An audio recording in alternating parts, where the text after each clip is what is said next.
Hello friends, how are you all. आप लोग सोच रहे होंगे आज मैम टॉर्टॉइस और रैबिट के साथ हैं तो पक्का इनकी स्टोरी सुनाने वाली होंगी, right.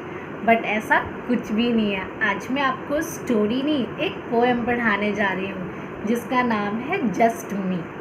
This poem is written by Tom Krause. Before going in the detail of the poem, I'll quickly tell you about what the poem is all about. That means the theme of this poem. Here in this poem, the poet talks about the development of being a player and a person too. According to him, he says that if a person releases the pressure which he has in his mind during the game, then he will be able to win the match. According to him, in order to excel and to be good at any sport, the player needs to erase the pressure of proving himself to be the best, pressure of winning the match. So if a player releases this pressure from his mind, the efforts can be seen in the performance of the player. So this was the main theme on which this poem is all about. So I'll give you the detailed explanation of this poem, so please watch this video till the end. Just Me, a poem written by Tom Krause. Just Me is a poem cum song. इसको poem cum song इसलिए बोल रहे हैं because Tom क्राउसे जो थे, he is a great vocal artist. He used to write all his interested issues in the form of poem with very easy rhyme. So Just Me जो उनकी poem है वो बहुत ही पॉपुलर है among the readers of all age group. Her age group में ये poem उनकी बहुत पॉपुलर रही है. सो लेट्स सी इस पोएम में है क्या. ये पोएम एक बच्चे के बारे में है जो बास्केटबॉल टीम का हिस्सा होता है. अब उस टीम में ये कैसे परफॉर्म करता है, क्या सोचता है, क्या प्रेशर होता है, उसके बारे में बताया गया है. From the time I was little I knew I was great cause the people would tell me you'll make it, just wait.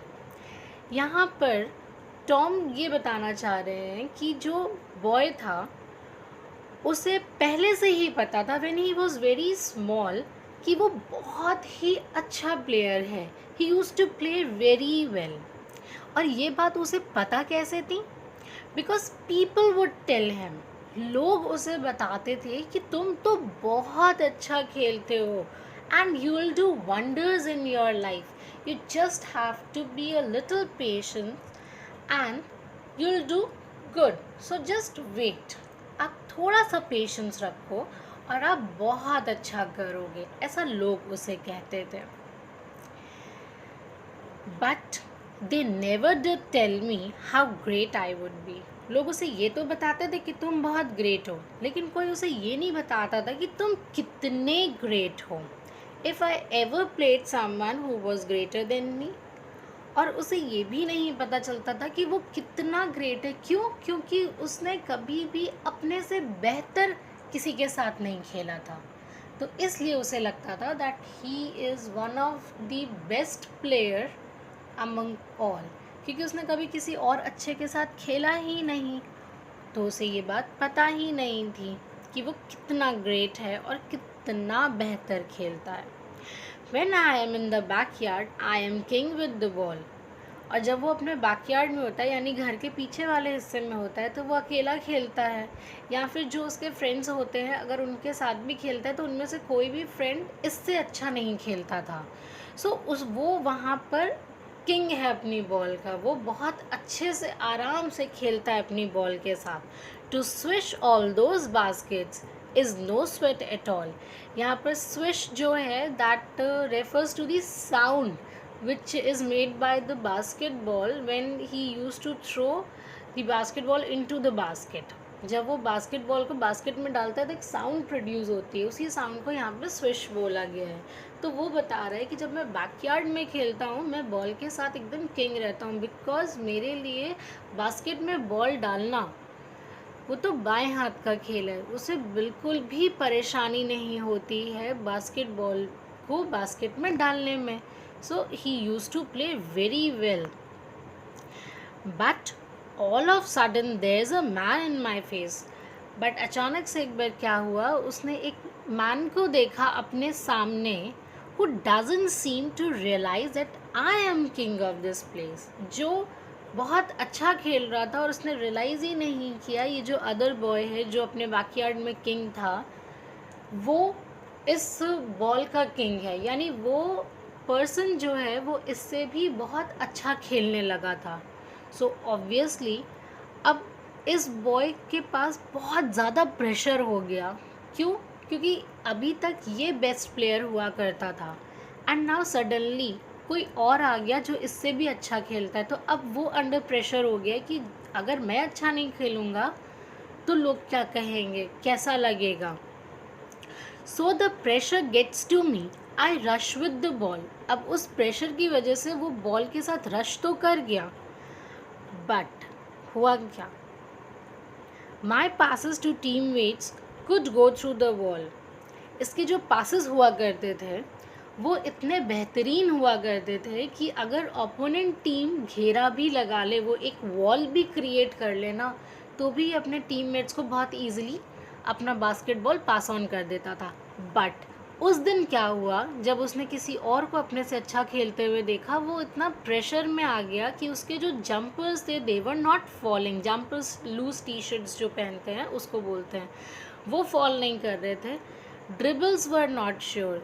जो बास्केटबॉल खेलते टाइम बास्केट करने से पहले हम जब उसको ड्रिबल करते हैं ना बॉल को, वो बॉल उससे ड्रिबल नहीं हो रही थी. He was so much in pressure, he was so much tensed at that moment कि उससे हो नहीं रहा था. My hand is not steady, my I is not pure. ना उसका हैंड स्टेडी था, स्टेडी मीन्स उसका हैंड कॉन्सेंट्रेशन के साथ वो बास्केटबॉल खेल नहीं पा रहा था. उसकी I is not pure means यहाँ पर कि वो बास्केट पर कॉन्सेंट्रेट ही नहीं कर पा रहा था कि मुझे किस एंगल से कितनी स्पीड के साथ इसको थ्रो करना है ताकि मैं बास्केटबॉल को बास्केट में डाल सकूँ. तो वो बहुत ज़्यादा परेशान हो चुका था. बट अब वो क्या कर रहा था, the fault is my teammates, they don't understand. अब जब वो बास्केट नहीं कर पाया, वो बास्केटबॉल को बास्केट में नहीं डाल पाया, तो उसने जो ब्लेम था वो पूरा का पूरा अपने टीममेट्स के ऊपर डाल दिया कि जो गलती है वो मेरे टीममेट्स की है, उन्हें ही कुछ गेम समझ में नहीं आ रहा है. The fault is my coaches, what a terrible plan. अब वो बोल रहा है कि मेरे टीममेट्स की तो गलती है ही, प्लस मेरे कोच की भी गलती है. उसका जो प्लान था वो एकदम यूज़लेस प्लान, एकदम टेरेबल प्लान है. उसे वो प्लान बिल्कुल भी अच्छा नहीं लगा. नाउ ही सेज कि जो फॉल्ट है वो ब्लाइंड रेफरी की है. रेफरी को दिखता ही नहीं है कि ओपोनेंट टीम जो है वो अच्छे से नहीं खेल रही है. एक्चुअली में यहाँ पे बॉय जो है वो इतना प्रेशर में आ चुका है और प्रेशर में आने की वजह से वो अच्छा खेल नहीं पाया. तो जब वो अच्छा खेल नहीं पाया तो वो क्या कर रहा है, बजाय अपनी मिस्टेक रियलाइज़ करने की कि उससे कहाँ गलती हुई है, ही is just blaming others, he is finding excuses कि यहाँ पर उसको बहाने ढूंढने पड़ रहे हैं अपने आप को ये समझाने के लिए कि नो मेरी तो कोई गलती नहीं है, जो गलती है वो दूसरों की है. So he is just finding excuses and blaming others for losing the game.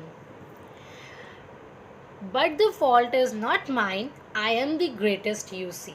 अब वो जो कॉन्फिडेंस उसके अंदर था वो ही उसका बोल रहा है कि गलती मेरी है ही नहीं, मैं तो ग्रेटेस्ट हूँ, मैं तो बहुत ही अच्छा प्लेयर हूँ, आप देख सकते हो. Then finally it hit me when I started to see. Finally hit me यहाँ पे किस बात को बोला जा रहा है? फाइनली उसको अपनी जो मिस्टेक है वो रियलाइज़ होती है, और वो रियलाइज़ कब होती है? When he looks himself in the mirror. आपने ये सुना होगा कि मिरर जो है वो आपकी सच्चाई दिखाता है, मिरर कभी झूठ नहीं बोलता, राइट? तो यहाँ पे वही चीज़ बोली गई है कि जब वो अपने आप को मिरर में देखता है तो वो रियलाइज़ करता है कि ये जो मैन है जो मिरर में दिख रहा है ये तो बिल्कुल मेरे जैसा है। And then he actually realises कि गलती उसकी थी, ना कि टीममेट्स की थी, ना कि कोच के प्लान की थी, ना ही रेफरी की थी। It wasn't my teammates, it wasn't my coach, यानी ना मेरे टीममेट्स की गलती थी कि उन्होंने ड्रॉप कर दी बॉल, ना ही मेरे कोच की थी कि उन्होंने प्लान अच्छा नहीं बनाया था। That face in the mirror, that was always so great. वो जो फेस वो मिरर में देख रहा था अपना, उसे तब रियलाइज़ हुआ कि ये फेस ग्रेट तो है ही, बट इम्प्रूवमेंट एक बहुत बड़ा हिस्सा है हमारी लाइफ का। We must keep on learning new things, we must keep on experiencing things. हमें अपनी मिस्टेक से सीखना चाहिए, उन्हें इम्प्रूव करना चाहिए। ये बात इस बच्चे ने उस टाइम पर सीखी कि मैं ग्रेट तो हूँ, नो डाउट, बट मुझे हेट करने के बजाय, दूसरों पर ब्लेम डालने के बजाय, I have to see that where I need improvement. मुझे इम्प्रूवमेंट की कहाँ कहाँ ज़रूरत है और मुझे अपने आप को और बेहतर बनाना चाहिए। I should move a step forward towards improvement. So I stopped blaming others and started to grow. उस दिन जब उसने रियलाइज़ की अपनी mistake, from that day he stop blaming others. उसने दूसरों को ब्लेम करना छोड़ दिया और खुद की ग्रोथ पे वर्क करना स्टार्ट कर दिया। My play got much better and I started to show. और उस दिन जब उसने अपना वो प्रेशर रिलीज़ किया ना कि मुझे बेस्ट बनना है, मुझे अच्छा खेलना है और लोग क्या कहेंगे, उसने ये सब चीज़ें छोड़कर ये सोचना शुरू कर दिया कि मुझे बेहतर कहाँ होना है, मुझे इम्प्रूवमेंट कहाँ लाना है। उस दिन से वो रिफ्लेक्शन उसके गेम में दिखने लगा। He started playing much better, और उसका जो गेम था वो पहले से कई गुना बेहतर होता चला गया और वो उसके गेम में दिख रहा था। एक्चुअली उसकी जो मेहनत थी वो उस गेम में बहुत अच्छे से नज़र आ रही थी। And all my teammates didn't seam quite so bad. और उस दिन उसको रियलाइज़ हुआ कि जो मेरे टीममेट्स हैं ना वो भी बहुत अच्छे हैं। ऐसा नहीं है कि मैं बहुत अच्छा खेलता हूँ और वो सब खराब खेलते हैं। No, everybody is good, no one is bad. तब उसने धीरे धीरे ये बातें रियलाइज़ की। He learn to depend on the good friends he had. उसने अपने अच्छे दोस्तों पर डिपेंड करना भी शुरू कर दिया। एक्चुअली स्टार्टिंग में क्या हो रहा था, बॉय को इतना ओवर कॉन्फिडेंस था कि I am the only greatest player. उसको एक इस बात का घमंड आ गया था अपने ऊपर, एक ओवर कॉन्फिडेंस आ गया था।